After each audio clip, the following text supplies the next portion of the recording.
What's up, ReadyUpLive? We are back in business. My computer's set up. Let's get to some Halo news. Let's do it. Hopefully you're aware the new Halo update is coming out early next month.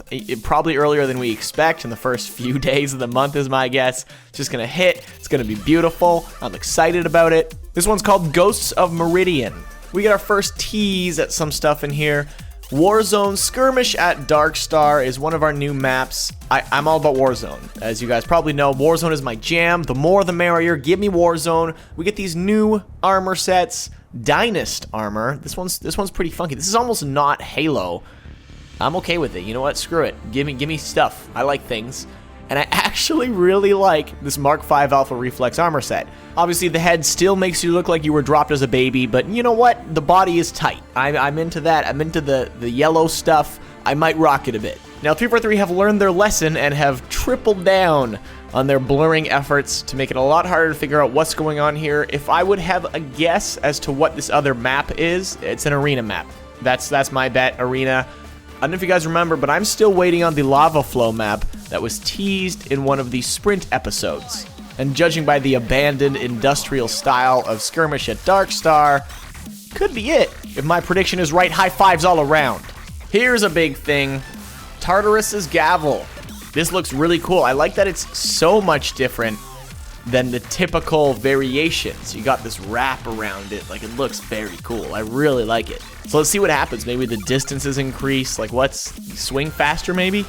On the right here, it looks like we have new suppressors. The left is a lot harder to identify. For what it's worth, I find interesting new weapons in these updates are few and far between. One of the issues with the system is that the more we get, the less stuff I ever even get around to using. There's so much, and I have these go-tos. You gotta kind of force yourself to branch out. We have a bunch of skins here that look very white-esque gray skins. I still haven't decided on all my favorite skins, so I'm hoping some more come out that I'm really into. Take a look at Halo 4, 343. Halo 4 had some genuinely awesome weapon skins. It really did. I want fully gold. I want fully platinum. The Boomco ones are probably my favorites right now because they're just one color and they're bright and different, and the rest are like, a little too subtle for me. Obviously not everybody's the same, but that's just throwing it out there.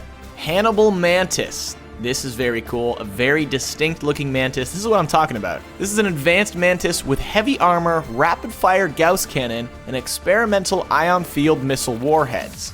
It's a sort of what if Mantis that isn't ready for full production. Very prototype.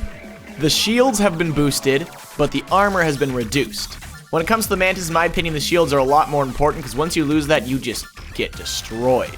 So if you can quickly engage and retreat with this Mantis, you can rock. Instead of a chain gun, the Hannibal Mantis has a slower firing but brutally heavy hitting Gauss repeater. It quickly overheats, but if you fire precisely, you can rock some faces. As a final addition, when you use your stomp attack with the Mantis, which I rarely use in Halo 5, it now has an EMP overcharge. So you stomp by a vehicle, you'll knock it out. We also have the Hannibal Scorpion. This Scorpion fires a laser, so I think this will be ideal for taking down flying vehicles. You don't necessarily need to lead your shots, it's so much faster firing. And the turret on the front, a Gauss repeater. Worth actually having a turret guy now. Tim Temmerman, vehicle designer at 343, considers this potentially the most lethal vehicle in the Warzone lineup. The laser on this fires for a certain amount of time, so you can focus it or you can hit multiple targets. Of course, a bunch of other armor sets, variants of the Dynast armor and such. When it comes to customization, it's my jam. I'm about that customization.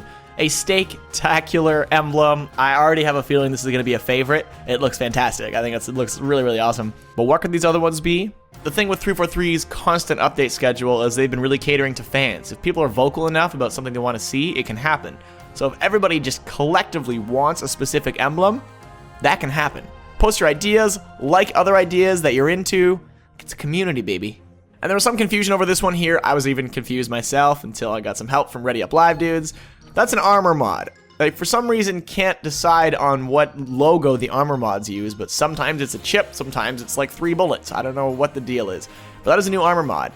Obviously, we can learn nothing about it from here. The last one affected your ground pound, so who knows? It's only an uncommon though, so I don't think it's going to be that crazy.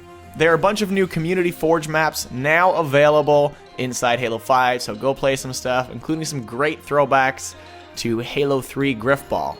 As one final note, I hope you guys had the chance to check out my Halo World Championship vlog. It's 36 minutes of behind-the-scenes stuff. It's something that I feel is rarely shown at these kind of things. Just, talking to the casters and just stuff that's not just on stage. It's in the audience, it's around, it's after parties and stuff. So if you're into the Halo community, I highly recommend you watch it.